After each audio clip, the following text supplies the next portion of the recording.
beaucoup parce que ça montre une féminité qu'on n'a pas l'habitude de voir, surtout en danse. Et je trouve que c'est une grande force d'Anne-Theresa de Kersmaker, de montrer une féminité qui a plusieurs facettes. Dans cette pièce, à la fois, l'ambiance est un peu étrange, c'est-à-dire que tout est en noir, les costumes sont noirs, on a des grosses bottines assez lourdes, c'est des vraies chaussures qui changent notre façon de nous tenir aussi, qui nous donnent un peu d'aplomb. En même temps, il y a beaucoup de jeux aussi, il y a beaucoup de choses de presque enfantins, et aussi du jeu envers le public. C'est une pièce qui est assez frontale, on regarde le public, les gens en face. On se positionne face à eux presque avec un peu d'insolence, presque un peu de défi.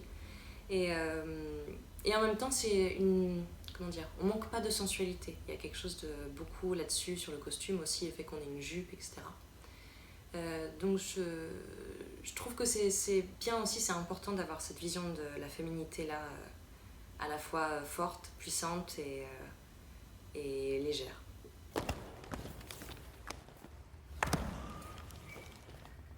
J'ai plein de souvenirs en scène, parce que c'est une pièce qui est très éprouvante.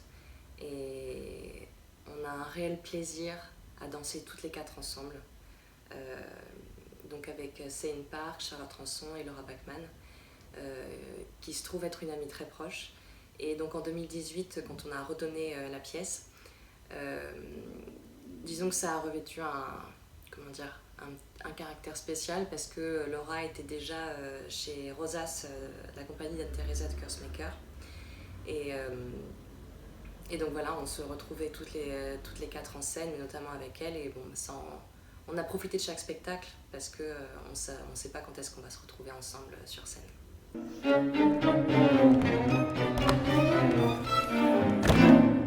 Alors la pièce est un défi en soi. C'est une des pièces les plus difficiles que j'ai eu à faire jusqu'à présent.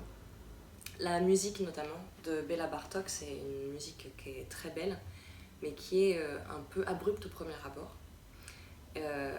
Donc il a fallu déjà l'apprivoiser, comprendre la logique de rythme,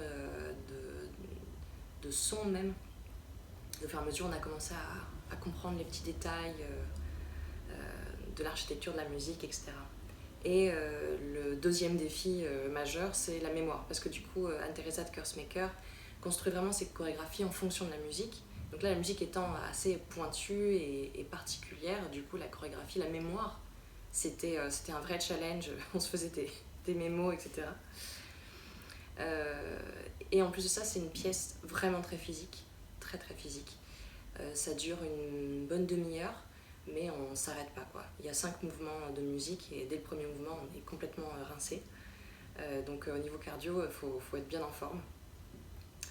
Et du coup, disons que la chose la plus importante dans cette pièce, c'est vraiment le groupe, l'ensemble. Et même quand on va être complètement rincé, épuisé, on va vraiment se soutenir. Dans cette pièce, il y a besoin de ça en fait. On ne peut pas la danser toute seule, on a vraiment besoin des autres, et chacune a sa personnalité. Donc pendant la pièce, on se passe le relais des responsabilités, parce qu'il y en a plus ou moins une leaduse à certains moments, etc.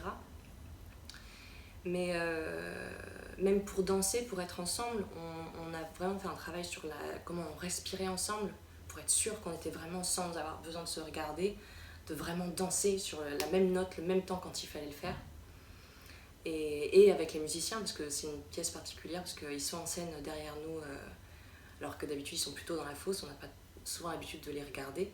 Et là, même voilà, c'est un espèce de d'effet de groupe entre nous, danseuses, et avec les musiciens. Et le défi de la cohésion, c'est quelque chose qui est sacrément important dans cette pièce. Et en même temps, quand on arrive en scène et qu'on a senti qu'on était 4 personnes, mais une seule entité, c'est génial.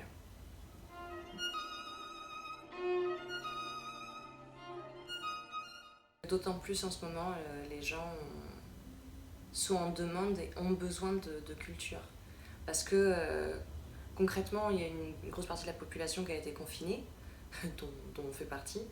Et Et le fait que les gens se tournent aussi vers l'écran alors que c'est pas la forme la plus idéale pour voir un spectacle, ça montre bien que l'art, notamment la danse, nous transporte ailleurs, nous fait nous évader, nous ouvre des perspectives. Euh, et en ça, je pense que les gens l'ont vraiment senti pendant ces jours un peu étranges, dans un quotidien un peu étrange. Et ça montre aussi qu'il y a un public très fidèle et qu'on a vraiment hâte de retrouver en scène dans quelques temps.